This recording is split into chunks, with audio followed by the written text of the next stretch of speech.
மனசாயிட்டு போதுமா கண்ணு குச்சி நம்ம தூக்கு போடுறோம் போது மாலை அம்மாக்கு நெருங்கி போச்சு. இவனுக்கு கொஞ்சம் மென்டல் இருக்கு. உனக்கு சென்றாயா இளவரசரை கண்டாயா? ஐயா பார்த்த 20 ரூபாய் கொண்டு வந்துட்டேங்க. வந்து கொண்டிருக்காங்க.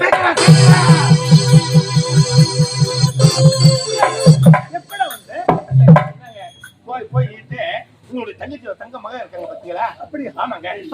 பாத்தீங்க உண்மையாக? ஆமாங்க. வந்து கொண்டிருக்காங்க.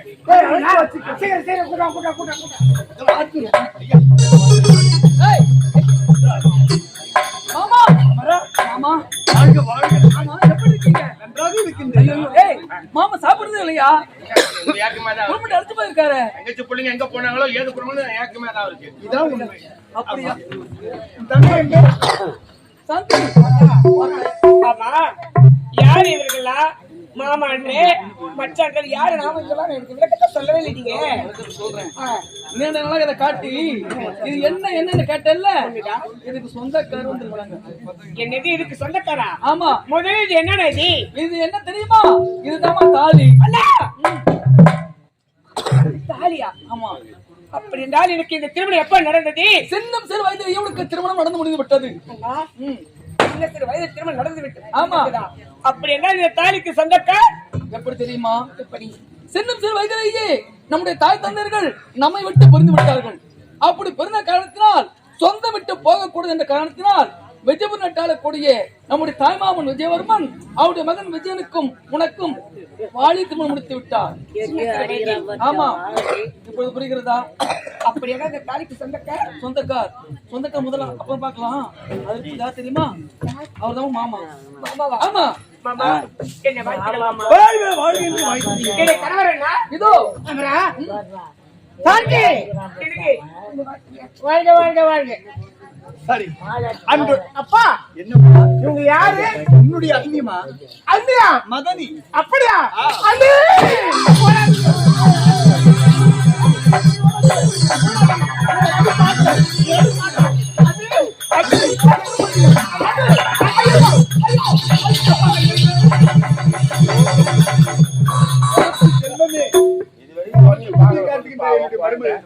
மருமகளே, அவள் அப்படித்தான் இருப்பாள். நான் சின்னஞ்சிறு வயது பொண்ணு சூது வாதில் இல்லாம இருக்காங்க அண்ணி. ஆமா ஆமா, அப்படிதான் இருக்கணும். அம்மாவுக்கு சூத்து வாழ்க்கை கிடையாது. அமைச்சரவர்களே, வித்யா அப்பா பார்த்தாயா? இவர்தான் அவள் நாட்டு அமைச்சர். அப்படியா? நம்ம நாட்டு அமைச்சரா? ஆகட்டும். அந்த ஒரு நாள் நடந்தது வாலிய திருமணம். ஆனால் இன்றொரு நாள் நடப்பது எல்லோருடைய கண்முனையும் திருமணமாகவே இருக்க வேண்டும். இன்னும் ஒன்று அப்பா என்ன மகளே, அப்பா உனக்கும் திருமணம். எனக்கு திருமணம். எனக்கு கல்யாணம். எனக்கு திருமணம். எனக்கு திருமணம். எனக்கு திருமணம். திருமணம் சந்தோஷமா இருக்குது. ஆமா. அப்பா என்னம்மா? மாப்பிள்ளை யாரு? மாப்பிள்ளையா? உனக்கு இது கூட தெரியாதா? தெரியலையே. இதோ பாரும்மா, உன்னுடைய அத்தையின் மகன் அமரன். திருமணம் வேணும். திருமணம் எகிரி குறிச்சே இல்லப்பா. எனக்கு வயசு ஆமா, சின்ன வயசு வருஷம் போட்டோம். உறவுகள் விட்டு போகவே கூடாது. அதனால இவன் தான் உன்னுடைய மாப்பிள்ளை. அமைச்சர் அவர்களே, திருமணத்திற்கு சீக்கிரம் ஏற்பாடு செய்யுங்கள்.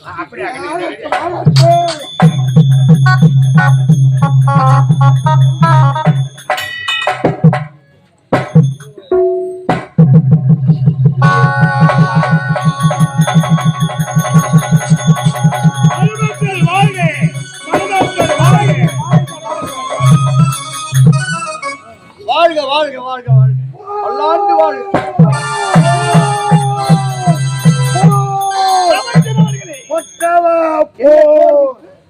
மலைநாட்டு மன்னர் நாம் அரசை கைப்பற்ற வேண்டி படைகளை திரட்டி வந்திருக்கின்றார். நாட்டின் முகப்பில் எத்தனையோ ஆண்டு காலமாகவே இந்த நாட்டை பிடிப்பதற்காக திட்டத்தை தீர்த்திக் கொண்டிருக்கிறேன். இப்பொழுதே படையை திரட்டுகிறேன்.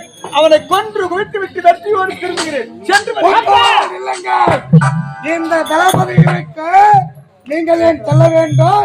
நான் செல்கின்றேன். மலைநாட்டு மன்னரை வென்று வருகின்றேன். கவலைப்பட வேண்டப்பா, மலைநாட்டுக்கு நான் செல்லுகின்றேன். அவனை சிறைப்பிடித்து வந்து உன்னுடைய காலடியில் நான் சேர்க்கிறேனப்பா. மாமா, நீங்கள் யாரும் சொல்ல தேவையில்லை. எப்பொழுது ஆணையிடுங்கள். அந்த மலைநாள் சென்று அந்த கொடிமனை கொன்று வெற்றியோடு வீடு திரும்புகிறேன். யாரும் தேவை கிடையாது. நீயும் தேவை கிடையாது, நீயும் தேவை கிடையாது, நானும் தேவை கிடையாது. யாருன்னா போங்க. கொண்டு வா. எப்போது ஒரு சமயம் வரும் என்று பார்த்தது. 2 நாட்டு இளவரசர்கள் ஒன்று கூடி விட்டீர்கள். மலைநாட்டு மன்னனை கொன்று குவித்து விட்டு வெற்றியோடு திருமகள் நமது நாடு சென்று வருகிறேன்ப்பா.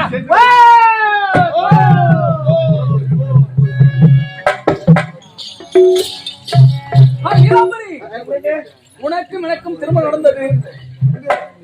ஒரே ஒரு வார்த்தை கூட பேச முடியல.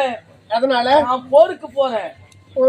அதனால நான் போருக்கு சென்று வெற்றியோடு திரும்பி ஒரு முறை சர்வ ஜாக்கிரதையோடு இருக்க வேண்டும். புரிகிறதா? செல்லம் போயிட்டு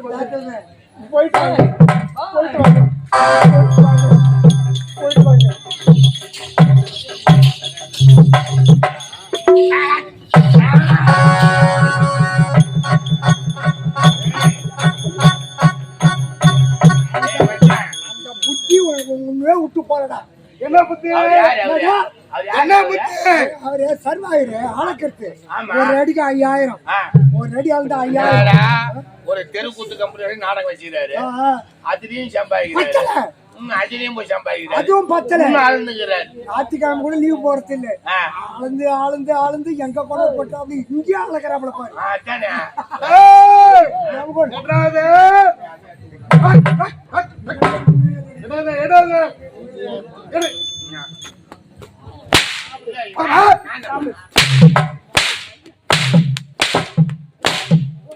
என்ன அளக்குறாங்க? என்ன நினைத்துக் கொண்டிருந்தோம்? என் நாட்டு இளவரசன் எனக்கு சொந்தம் என்ற அளவா நினைத்துக் கொண்டிருந்தேன். என்னுடைய மனக்கோட்டை அனைத்தும் மண்கோட்டை ஆகிவிட்டது. விடலாம் அவர்களை வெட்டி சாய்த்து விட வேண்டும் என்று என்ன செய்ய வேண்டும் என்று திட்டம் தீட்டிக் கொண்டிருந்தார்.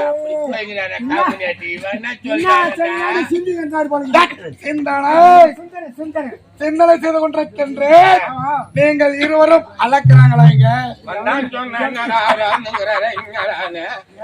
அழகத்தான் தெரியும், மாத்ததுன்னா தெரியும். திட்டுகின்றேன் திட்டம்.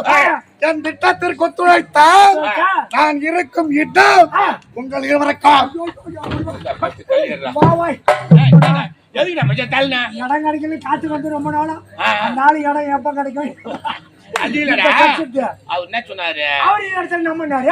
அத்தாலும் நெத்த புடிச்சிக்கிறேன்னு எல்லாம் புடிச்சிக்கிறேன்.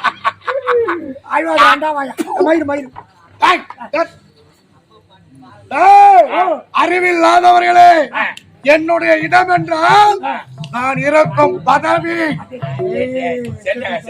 திட்டத்திற்கு நீங்கள் இருவரும் ஒத்துழைத்தால் இந்த நாட்டுக்கு நான் மன்னன், நீங்கள் இருவரும் தளபதி அமைச்சர்.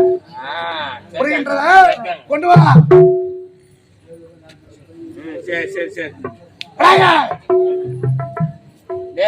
கேட்காது, சீவுக்காது. கொண்டு வந்த பக்கம் புரிந்து கொண்டனையா? திட்டுவிட்டோம்.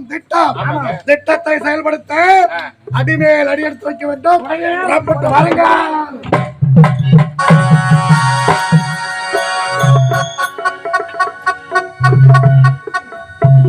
விஜயா, இத பார்த்தாயா? மலைநாட்டுக்கு போருக்கு வந்து விட்டோம். ஆமா, அந்த மலைநாட்டு மண்ணை சும்மா விடக்கூடாது. ஆடிப்படை கொண்டு செல்ல வேண்டும். அப்படியா? எப்படி தெரியுமா?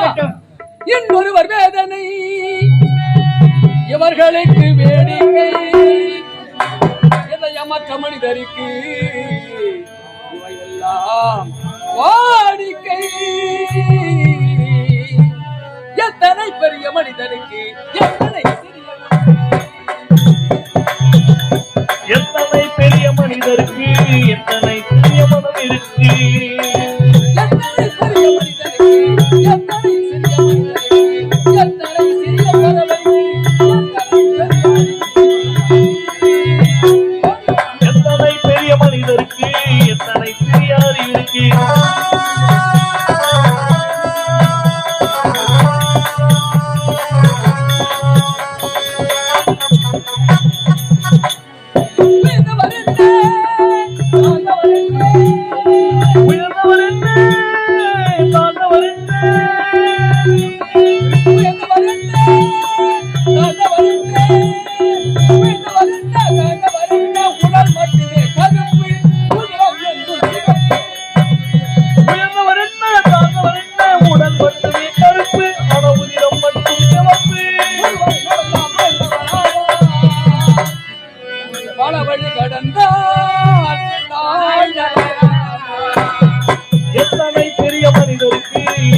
கூடி பிழைக்கும். ஆனா நம்மையும் பாரு இந்த நாளே.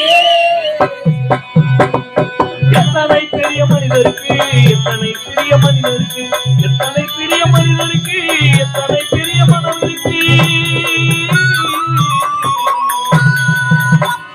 அது ஒரு கொள்கை, அது ஒரு தலைவர்.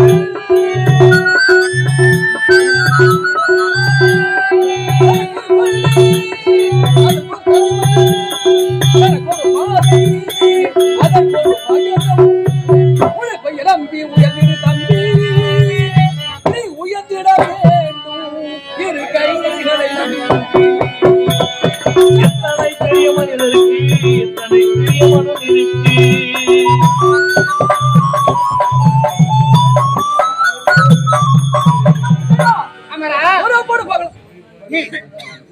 இத பார்த்தாயா, மலைநாட்டு மன்னனோட போர் புரி வந்திருந்தால் ஆற்றில் வெள்ளம் அதிகமாக ஓடிக்கொண்டிருக்கிறது, பெருகெடுத்து ஓடுகிறது. எப்படி சென்று கொள்வது? செல்லவே முடியாது. ஒருவேளை இப்படி செய்தால் என்ன? எப்படி? இந்த இரவு இங்கு கூட அமர்ந்து அந்த கூடத்தில் வெண்பட்டு விடுந்த பிறகு நீர் குறைந்தப்பட்டால் அந்த மன்னனை கொள்ளலாமே. ஆகட்டும். ஆகட்டும்.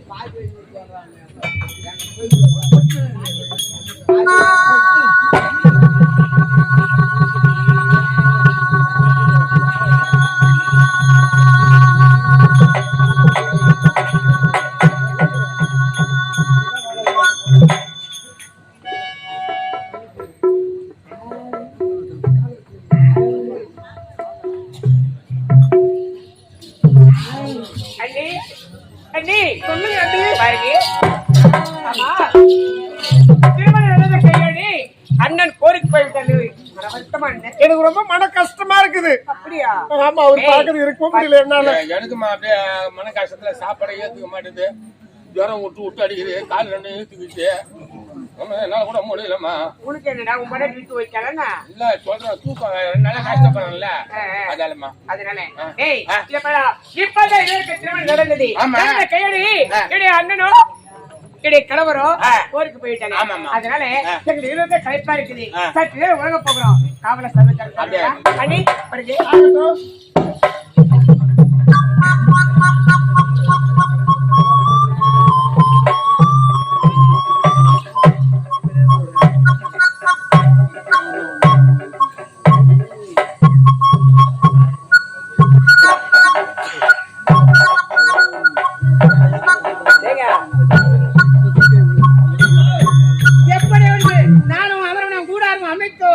அவர் அதே இடத்தில் உறங்க வைத்துவிட்டு நான் மட்டும் தன்னும் தனிமையில் வந்துவிட்டு சாந்தியை நான் சந்திப்பது வழக்கம்.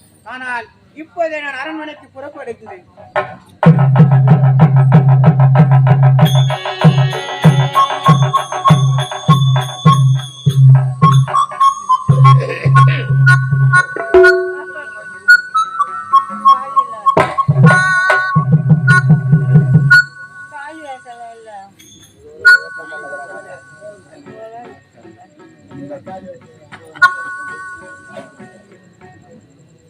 என்னடா இது? இருவரும் ஒரே ஆடையில் இருக்கிறார்கள். யார் சாந்தி என்று தெரியவில்லையே.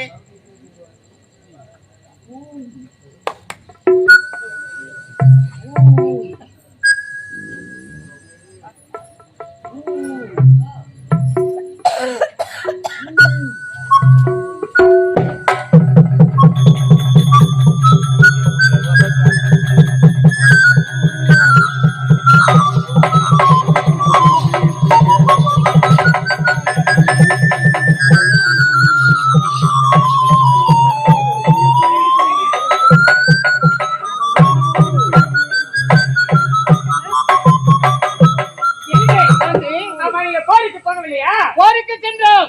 எந்த இடத்தில் ஆற்றில் வெள்ளம் பெருகெடுத்து ஓடி வந்தது. ஆனால் நானும் உன்னுடைய அண்ணனும் இருவரும் கூட அமைத்து உறங்கிவிட்டேன். ஆனால் உன்னுடைய அண்ணன் உறங்கிக் கொண்டிருக்கிறார். உண்மையில் எனக்கு ஒரு ஆசை வந்துவிட்டது. என்ன? திருமணம் நடந்த கையோடு சமருக்கு சென்று வெற்றியோடு திரும்பி வந்தால் சந்தோஷமாக இருந்திருப்பேன்.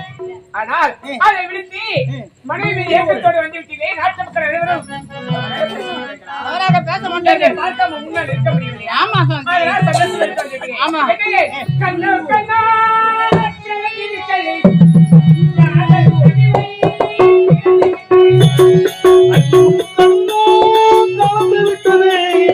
காதல் கவிதை தீர்ந்து விட்டது.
ஏதோ ஏதோ ஏதோ ஒரு மயக்கம் அது எப்படி எப்படி எப்படி வந்தது எனக்கு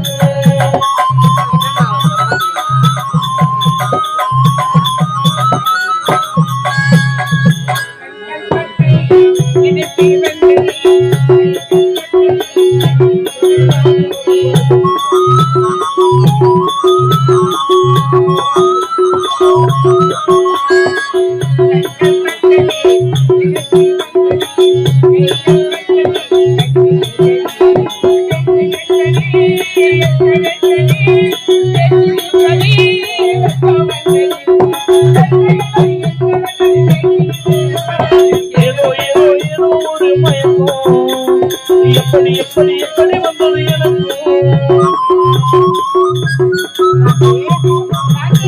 உன்னை பார்த்த பிறகு இந்த மனமெல்லாம் மாறிவிட்டது. சொல்லட்டுமா? தொட்டிடு வேளையிலே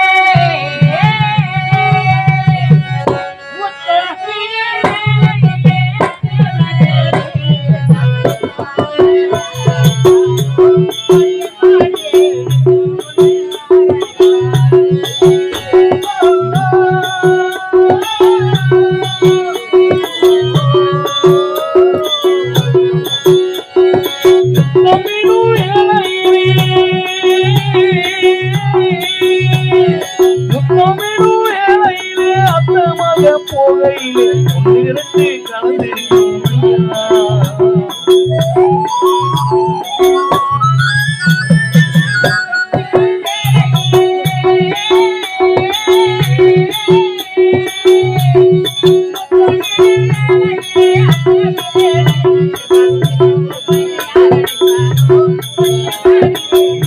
ஒரு யாரழைப்பான்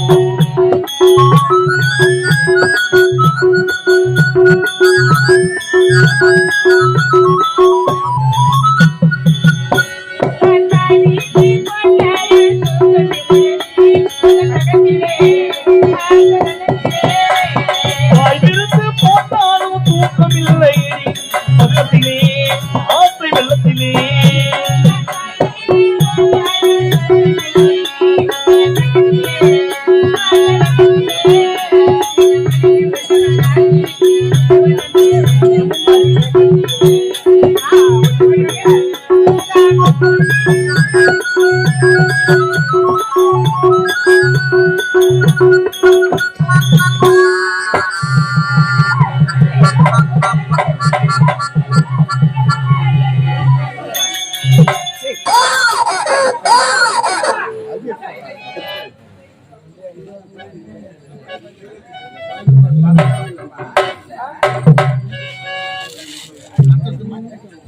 எப்படி வென்று வந்த வேலை முடிந்தது. சாந்தி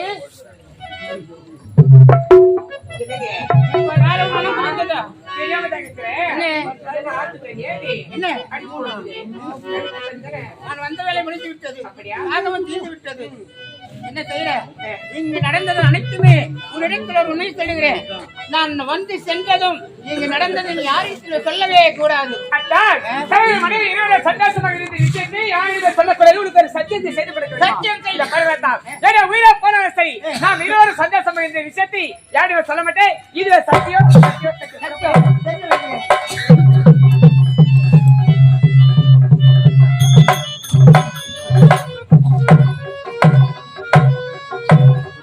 வந்துவிட்டேன். மாந்தோப்பை தேடி வெகு நேரமாகியோ எனக்காக வரக்கூடிய நீலம் வரி இதுவரை வரவில்லையே. என்ன காரணமாக இருக்கும்? அவளுக்கு ஒரு திருமணம் முடிந்து விட்டதா? என்னை மறந்து விட்டிருப்பாள். எங்கிருப்பாள்? அரண்மனை செல்கின்றேன். அரண்மனை தந்தைக்கின்றேன் நீலாம் வரியை.